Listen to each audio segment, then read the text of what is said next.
Kadiri, how can you love BBM? How can you love BBM? Eh, sinasalang na nga kayo sa gera.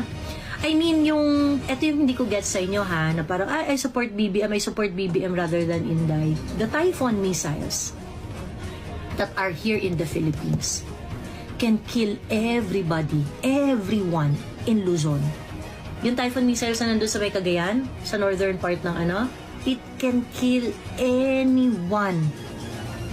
Everyone in Luzon.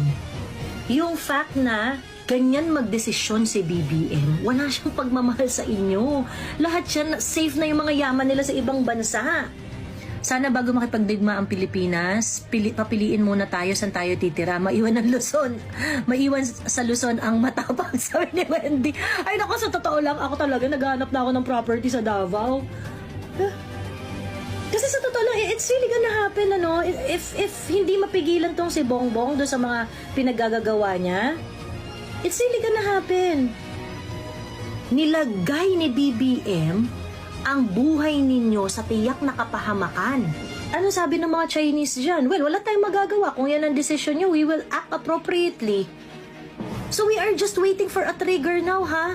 We are just waiting for the next bad trigger here that will, put all these weapons into action. Don't you understand that? Don't you understand that?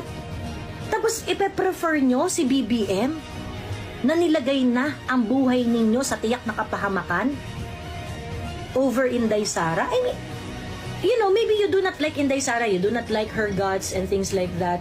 Ito rin naman kasi si Sara parang rin talaga, napakatigas rin talaga eh. Diba? And I can understand that kung hindi nyo feel si Inday. But Inday did not put you in a compromising position. BBM did. BBM did. Pagkatapos, I prefer Marcos over Inday. Are you fucking serious? Pumayag na magtanim ng missile. Di ba ground for impeachment yon si BBM? Sabi ni Tambalus. Yeah, that's also another ground for impeachment. Very glaring yan.